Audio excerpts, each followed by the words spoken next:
te agrada, meu Senhor, das nossas ofertas que fazemos para o teu trabalho. Em nome de Jesus, te agradecemos. Amém.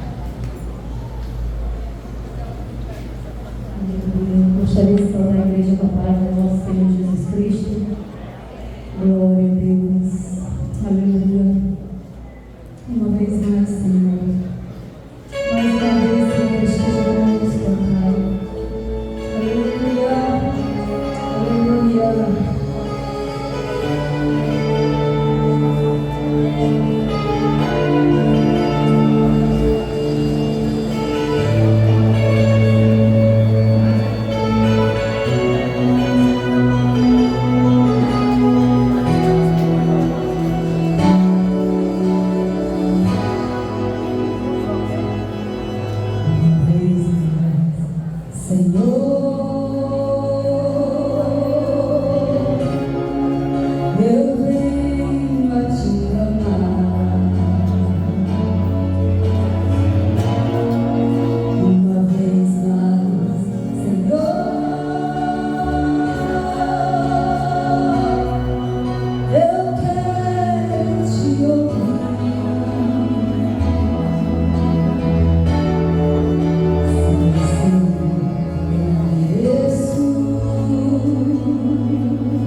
Vacila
3 dias, pastor Fabrício, pastor Manassés,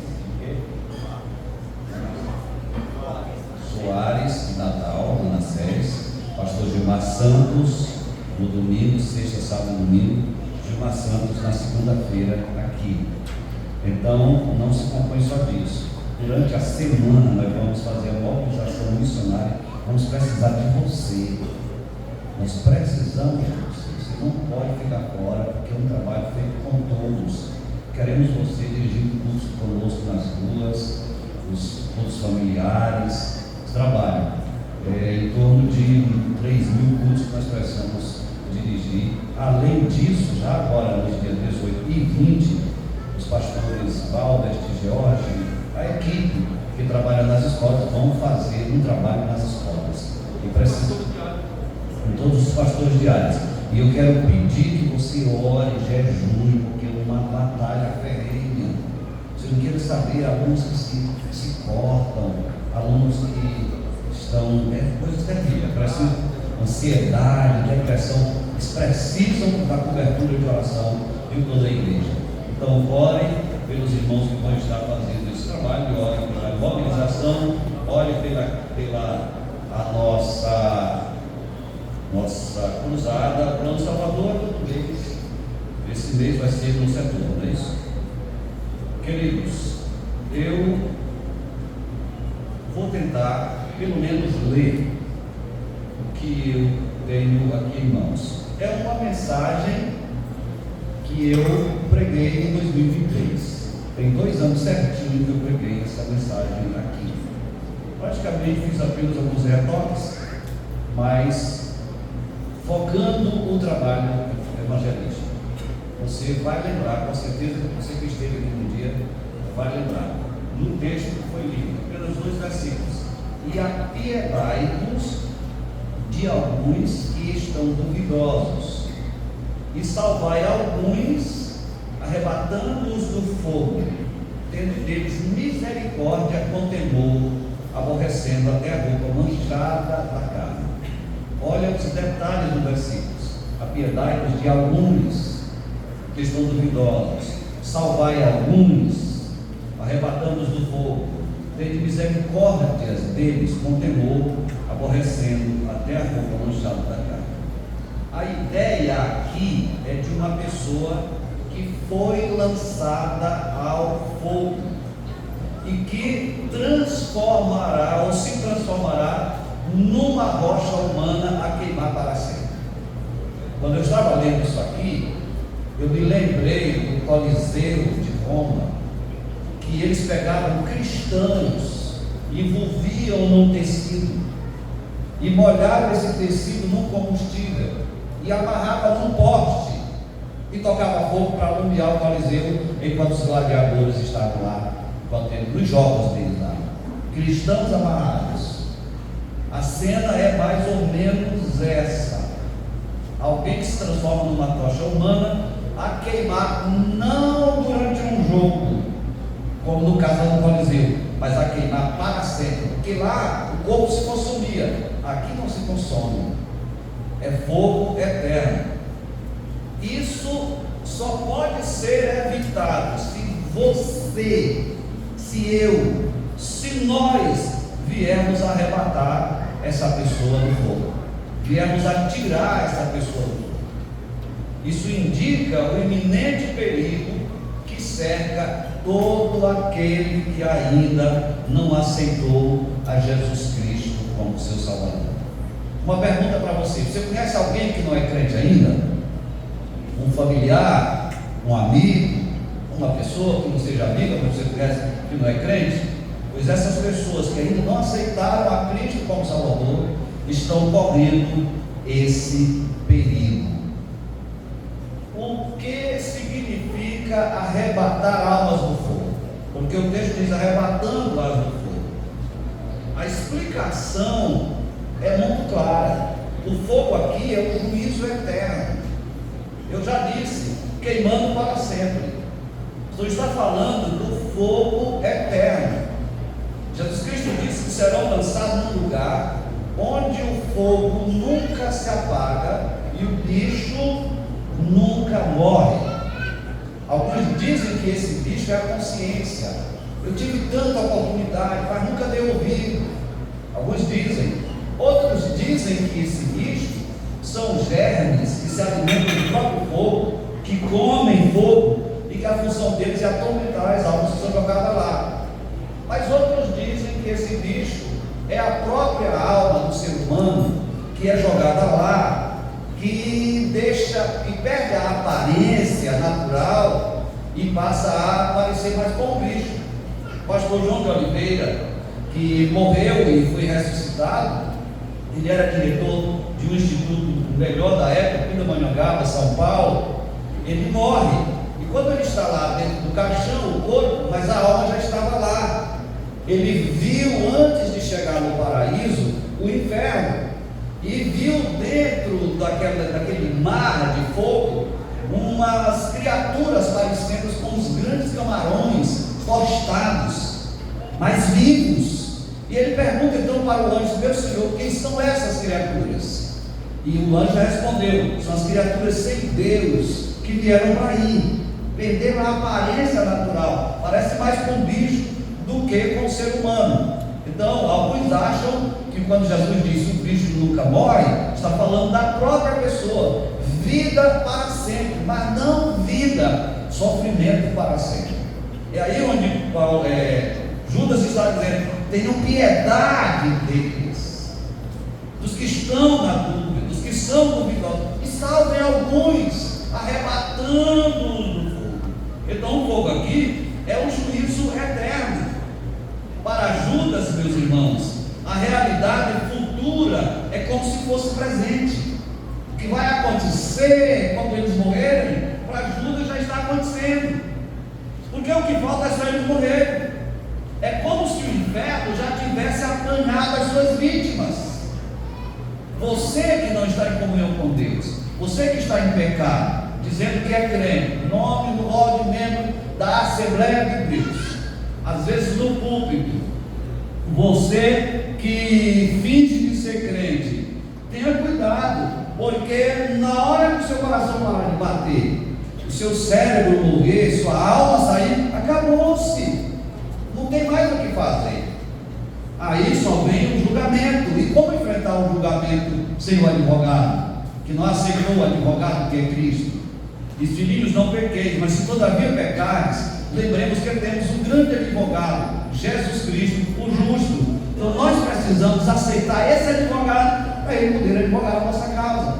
Sem esse advogado, o juízo não tem, ninguém vence esse julgamento sem esse advogado, que é Cristo Jesus. Então, queridos, a pessoa é condenada no juízo futuro, como resultado dos pecados praticados aqui, no presente, hoje, e recebe uma pena que é o inferno de fogo, que a Bíblia chama de morte eterna, chama de segunda morte, ou eterna separação de Deus.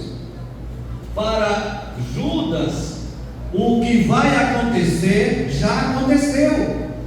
Jesus disse: quem crê nele, está falando do Filho de Deus, quem crê nele não é condenado, do presente. Jesus trata o assunto do presente. Quem crê nele não é condenado, mas quem não crê já está condenado, porquanto não crê no nome do unigênito Filho de Deus. Não será condenado, não será salvo. Quem crê já está salvo, quem não crê já está condenado. Então é tudo no presente. O que falta para nós entrarmos desse futuro é passar dessa vida para outra. Se passarmos dessa vida para outra em comunhão com Deus, vida eterna. Se não, então é juízo, fogo, como está dizendo Judas. Queridos, a boa notícia é que o julgamento se dá após a morte. Se o julgamento se desse agora, será muito triste, mas o julgamento que o texto está falando se dá após a morte. Então você pode interferir nesse processo. Você pode mudar essa sentença. E é por isso que o João está dizendo: salvai alguns. Mas pastor, não é Jesus quem salva? Mas salva através de você, salva através de mim. Eu estava no dia 14 de outubro de 78, numa praça de Vassaldanha, São Luís, quando eu ouvi o Evangelho. Na verdade, eu ia passando, ouvi um conjunto como esse, que hoje nós chamamos de banda, de Ministério do Louvor, conjunto eletrônico Sião, tocando. Eu que gostava de festa, gostava de dançar, pensei em ficar com meus botões. Vou dançar de graça na praça. E fui para ouvir. Quando cheguei lá, era o conjunto do som Sião, tocando louvores ao Deus dos céus. E eu fui preso, como diz Chagas Sobrinho, eu fui preso pelo anzol de Jesus. Fiquei ali.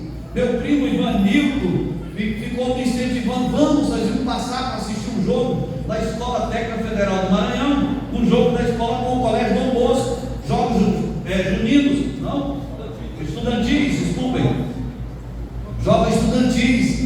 E eu ia assistir o jogo da minha escola com a outra escola, mas fui preso ali pelo anzol e fiquei. O pregador pregou, o pastor Arthur fez o apelo, mas cadê o jovem agora para levantar? Se eu não tinha mais força, mas Deus usou duas jovens que foram lá onde eu estava, falaram comigo, estenderam a mão: boa noite, jovem, e pegaram na minha mão. Quando elas pegaram na minha mão, disseram: você quer aceitar Jesus como Salvador? As cadeias quebraram, meu fardo caiu, e eu levantei e fui à frente aceitar a Jesus como Salvador. Meus irmãos, se aquelas jovens não tivessem ido lá onde eu estava, será que eu estava hoje aqui pregando? Olha o trabalho que elas fizeram. Aleluia! Os filhos espirituais que eu gerei ao longo desses 47 anos, o tamanho da conta delas diante de Deus, do galardão delas diante de Deus, porque tudo que passa por mim vem delas, que as que foram me buscar lá onde eu estava no canto, assistindo com vontade de ser crente no começo, mas no final, na hora do apelo, cadê o jovem para se levantar e aceitar a Jesus como Salvador? Então, a boa notícia é que você pode interferir nesse julgamento, você pode mudar essa sentença. Salvar alguns arrebatando do fogo, já estão condenados, mas ainda não morreram. E enquanto não morreram, você pode pregar o Evangelho de nosso Senhor e Salvador. Pastor, mas eu não sou pregador. Mas você sabe dizer: Jesus Cristo salva, Jesus Cristo cura, Jesus batiza no Espírito Santo, Jesus leva para o céu. Vem buscar a sua igreja. Você sabe dizer isso? Então vamos todos dizer isso agora na nossa cruzada, levando pessoas, listando pessoas para orar por elas e levando essas pessoas para aceitar a Jesus como Salvador. Então você pode mudar essa sentença. Jesus é claro: salvar, aliás, Judas, salvar alguns arrebatados do fogo. Isso significa dizer que a salvação de alguns depende de você. A salvação de todos não depende de você, mas as salvações de alguns dependem de você. A salvação de alguns depende de mim. A salvação de alguns depende de nós. Você ouviu de alguém, você creu quando ouviu, e você aceitou a Jesus como Salvador. A salvação, a sua salvação passou para essa pessoa que lhe ganhou para Jesus. Então, nós precisamos fazer a nossa parte, salvar a piedade de alguns que estão duvidosos, e salvar alguns.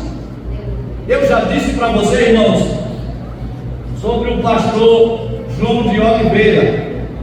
Ele estava morto e viu as criaturas lá, mas eu li um folheto, eu citei isso aqui em 2023.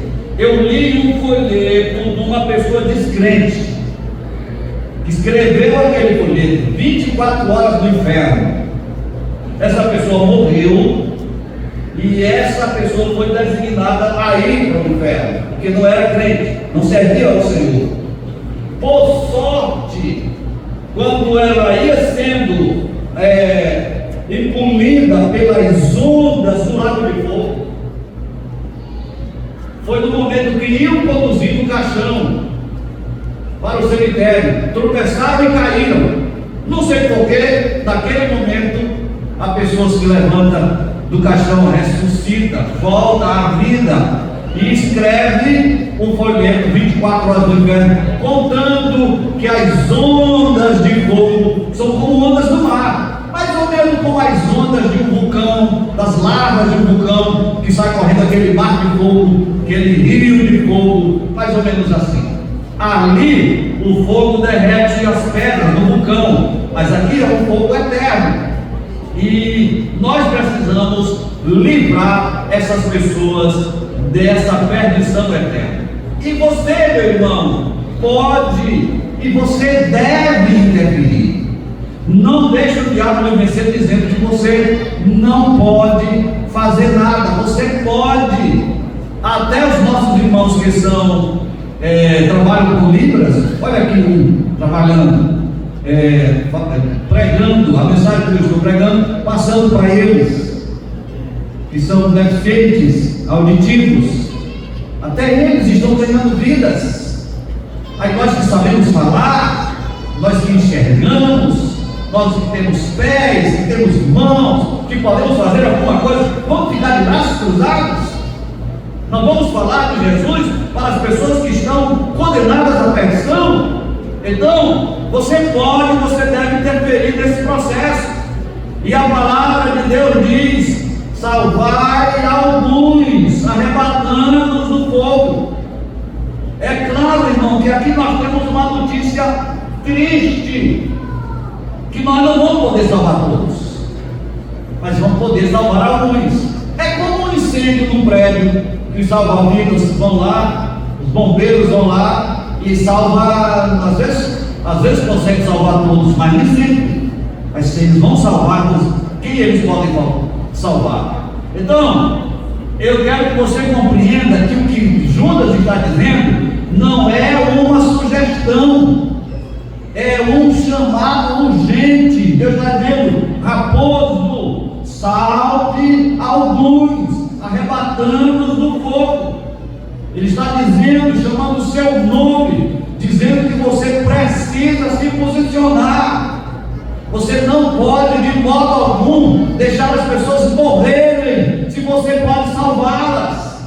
Os seus vizinhos, os seus parentes, seus amigos de trabalho, seus colegas de aula, você pode. Sabe onde foi que eu fui chamado de pastorzinho pela primeira vez? Na Escola Técnica Federal do Maranhão. Quando alguém chegava, batia na porta do banheiro, pensando que do lado de dentro tinha alguém atendendo uma necessidade biológica ou fisiológica, estava lá eu de dar de joelho: Senhor, dá-me almas, dá-me os meus colegas de aulas para Jesus. E se eu disser que tem 2 pastores que eu ganhei lá na Escola Técnica Federal do Maranhão, é claro, eu não sou diferente de você, não sou melhor do que você. Eu simplesmente, quando eu tinha a oportunidade, eu estava diante da minha classe, dizendo que Jesus salva, que Jesus cura, que Jesus batiza no Espírito Santo. Eu encontrei um inimigo lá da fé que quis me decepcionar, mas Deus me deu graça e eu testemunhei de Jesus até mesmo para ele. Ele era como se fosse o reitor da universidade, uma pessoa mais famosa em termos de ensino. Quando ele falou: o que Deus colocou na minha mente? Eu disse: professor, por isso que Jesus disse: graças te dou, ó Pai, que ocultaste essas coisas aos grandes e sábios, mas revelaste aos seus pequeninos, aos pequeninos. Quem sou eu diante do Senhor? Mas Deus revelou a mim a sua graça, o seu amor e o seu perdão. Infelizmente o Senhor, com toda a sabedoria, o Senhor não consegue ver a graça e a misericórdia de Deus. Ele disse: encerra esse assunto. Você pode e você deve. Quem está entendendo, diga glória a Deus.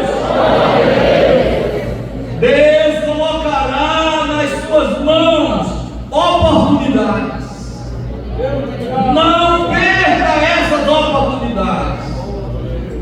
Deus colocará diante de você pessoas que precisam ser alcançadas, e Ele vai pedir contas do que você fez com isso. Eu vi o pastor Boaventura contando um exemplo que aconteceu. Uma irmã da escola dominical, professora, chegou no final do ano desapontada, lá não sei com o que, tem crente que se desaponta com tudo, e deixa de fazer a obra, qualquer apicuinha, qualquer coisinha, já deixa de fazer a obra, se afasta da igreja, procura uma igreja que se encaixe no seu perfil, e assim vai. E aí a irmã chegou no final do ano e disse: pastor, eu não quero mais ser professora.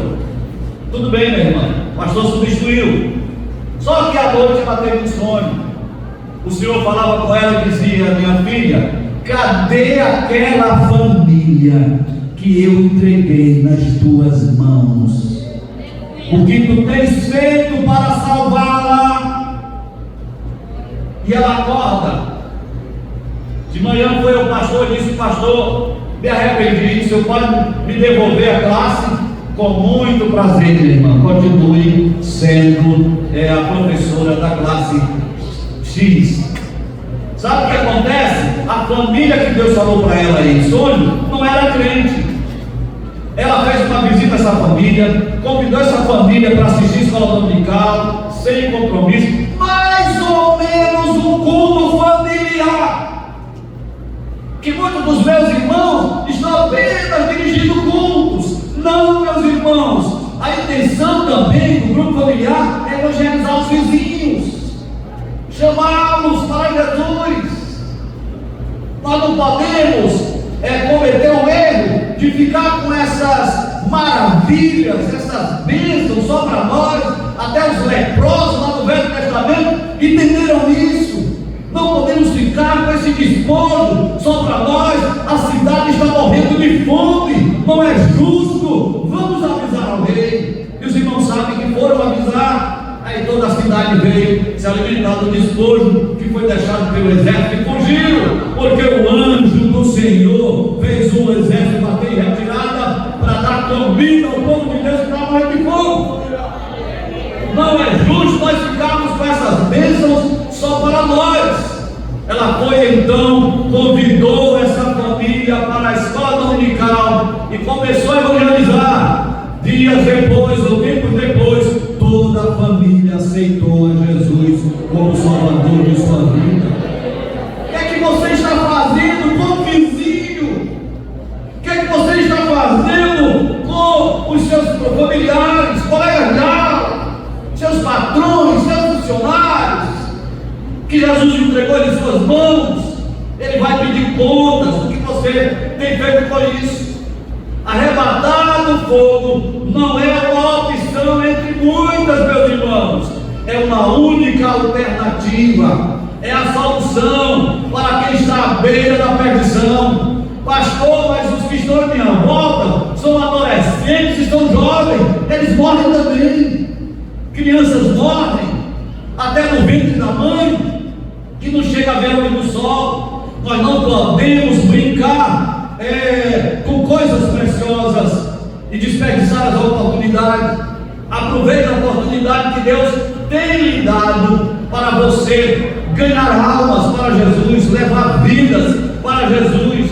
E eu quero que você compreenda, estou encerrando, que não há neutralidade nisso.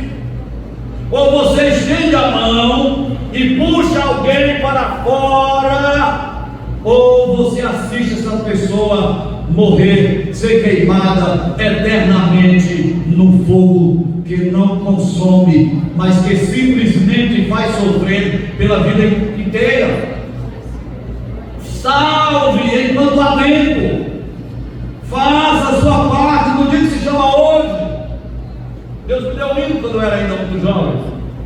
Não sei se você já ouviu, a França gravou: hoje é um dia aceitável, dia da salvação. Ao ouvires a voz de Cristo, não endureça o teu coração. Estou à porta e bato, Disse Jesus: se alguém abrir-me a porta, eu entrarei, cearei com ele, e ele comigo, e a vida eterna darei. Cearei com ele, e ele comigo, e a vida eterna darei. O dia aceitável é hoje, amanhã pode ser tarde. Amanhã a pessoa que você está pensando de salvá-la, não, eu vou pregar amanhã. Olha o exemplo, e eu espero que meu primo esteja me ouvindo. E ele, porque ele contou, ele disse que ia montado, contei isso também em 2003. Ele ia montado, quando passou o moço por ele, o Espírito Santo falou com ele: prega para ele. E ele pensou: não, isso é coisa minha mesmo. Senhor, isso é coisa minha. Prega, volta e prega. Mas, Senhor, volta e prega. E eu entendo que parece que o Senhor só chama 3 vezes. A partir daí parece que ele solta 4 vezes no momento ruim. Tu não quer ouvir, não? Mas ele não atendeu. Ele disse: para a tristeza minha, pastor, depois de 3 dias eu soube a notícia que aquele moço havia morrido. Era a oportunidade dele, e que Deus revelou, e que Deus mostrou, e que nós deixamos a pessoa morrer. Não há neutralidade. Ou você estende a mão e puxa a pessoa para fora do fogo, ou vai assistir de longe enquanto o fogo consome ou não consome, porque é eterno o sofrimento. Então, meu irmão, arrebate essas pessoas do fogo enquanto há esperança. Grite, ore, chore, insista, porque a Bíblia é muito clara que o Senhor nos salva e através de nós também salva a sua família. Faça tudo o que estiver ao seu alcance. O verbo salvar, no imperativo, eu disse assim para Kézia: cadê Kézia aqui? Eu disse: Kézia, como é o que se conjuga o verbo salvar no imperativo? Era gol de verbo. Salva eu, salve eu, salva tu, salve ele, salvemos nós, salvai vós, salvem eles. Todos devem estar envolvidos: pastores, dirigentes, diáconos, presbíteros, irmãos e irmãs, coordenadores ou não, líderes ou não. Se você é cristão, salva a luz, arrebatando do fogo. Faz a tua parte. Quem é que está entendendo? Diga glória a Deus. Então o céu se alegra por cada alma arrancada das chamas. Que o fogo da compaixão consuma a sua indiferença. Que o fogo da compaixão possa arder na sua alma. E que o amor por vidas te mova. E quem é o homem de Deus que dizia: dá-me almas? David Ryder dizia: dá-me almas, senão eu morro. Raquel, que é um exemplo da igreja, dizia assim: dá-me filhos. E Jacó disse que não era ele não era Deus para fazer isso, mas nós podemos fazer a nossa parte. Não fique em casa no dia da mobilização, não fique em casa no dia da cruzada. Eu estou fazendo um teste. Cadê o pastor? Está aqui. Estou fazendo um teste. Nós nos viciamos. Se não tiver ônibus, eu não vou a pé. Qual é o lugar distante em Bacabal para o local da cruzada? O mais distante vai ser o Areal, vai ser o Jussaral, vai ser onde mais? Alto Bandeirante. Qualquer um desses lugares é menos do que os lugares que os nossos pioneiros querem ver. Essa que eu acho que eu não contei. Irmão de Orlando Alencar, Otoniel Alencar, um dos apóstolos do sertão maranhense. Eles viajavam léguas. Quantos quilômetros é uma légua? 6 quilômetros. Léguas e léguas a pé para visitar um crente, para falar de Jesus para uma família lá dentro das Caatingas. E um dia o irmão Adoniel chegou num local distante, caminhou tanto que os pés racharam de tanto caminhar, estava já com febre, com os pés rachados. Chegou no local onde tinha uma irmã. Ele não foi visitar uma congregação, foi visitar uma irmã. Pediu água morna com sal para lavar os pés, para desinflamar os pés. A irmã chegou, se acocorou ali diante dele. Me dê seus pés, pastor, para eu lavar. Ele colheu os pés, eles eram muito éticos. Colheu os pés e disse: nos meus pés o cara não toca. Ela olhou assim para cima e disse: meu pastor, se o senhor não me der esses pés rachados de caminhar para pregar o evangelho do Senhor, para que eu tenha a honra de lavá-los, o senhor não vai ter água para lavar seus pés. Me dê os seus pés para eu lavar.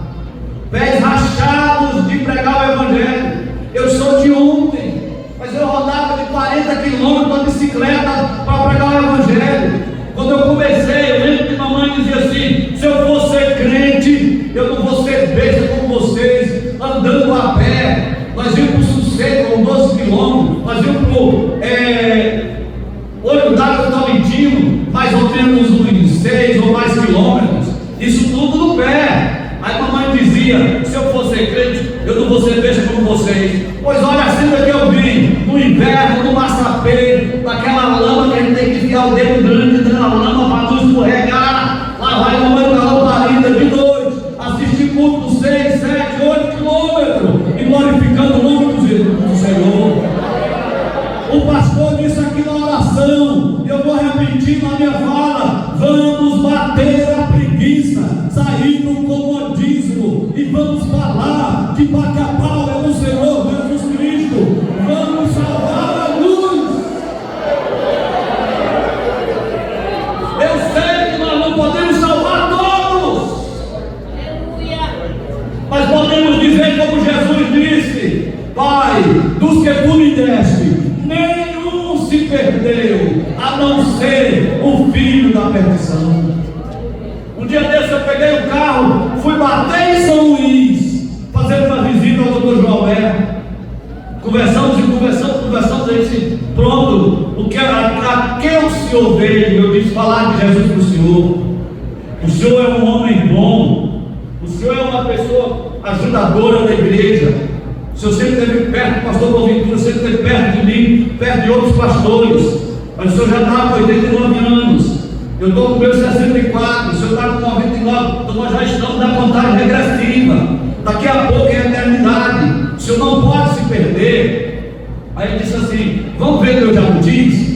E eu disse: o senhor está mudando de assunto. Ele disse: não estou mudando de assunto, eu não quero dizer não. Ele disse: eu tenho 2 filhos crentes, um é pastor, e eu não quero dizer não. Eu fiquei com pena, mas eu vou insistir novamente. E atenção, quem estiver me ouvindo: Bacabal, médicos, advogados, prefeitos, vereadores, você é autoridade fazendeira, empresários, Jesus salva!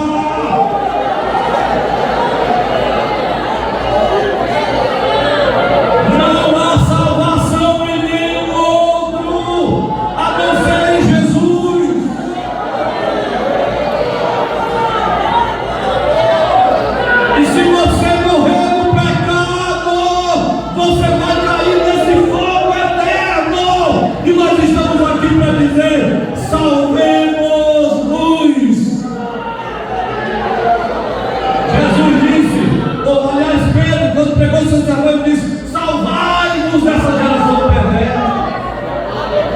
Meus amigos, meus irmãos, aceitem a Jesus como Salvador. Aceitem a Jesus como Salvador.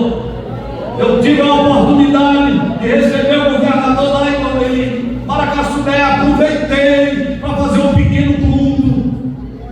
O pastor Arraes, Rodrigo Arraes, da IPA de São Luís, que era secretário na época, eu disse: o senhor vai entregar a palavra não discurso, Bíblia. Fizemos um pequeno louvor, o pastor pregou, e depois eu disse: o senhor precisa ouvir a palavra, o senhor precisa ser salvo. E graças a Deus ele ouviu. Se aceitam, já não é mais comigo, é o coração da pessoa que tem que decidir. Mas o nosso dever é dizer que Jesus salva, Jesus cura, e Jesus batiza no Espírito Santo.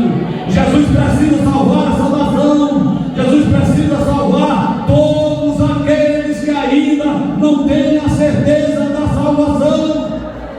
Salvai alguns, arrebatando-os do fogo. Tende misericórdia deles. Aborrecido até a roupa manchada pela carne. Não dá mais para eu dissecar o restante do versículo. Minha túnica era só essa mesmo. Eu conto com você. A Assembleia de Deus conta com você. Venha aí a mobilização. Não fique em casa. Ore conosco aos domingos. Jejum conosco. Para Jesus salvar Bacabal. É responsabilidade nossa. É essa a grande tarefa da igreja. Quantos podem dizer amém? Amém.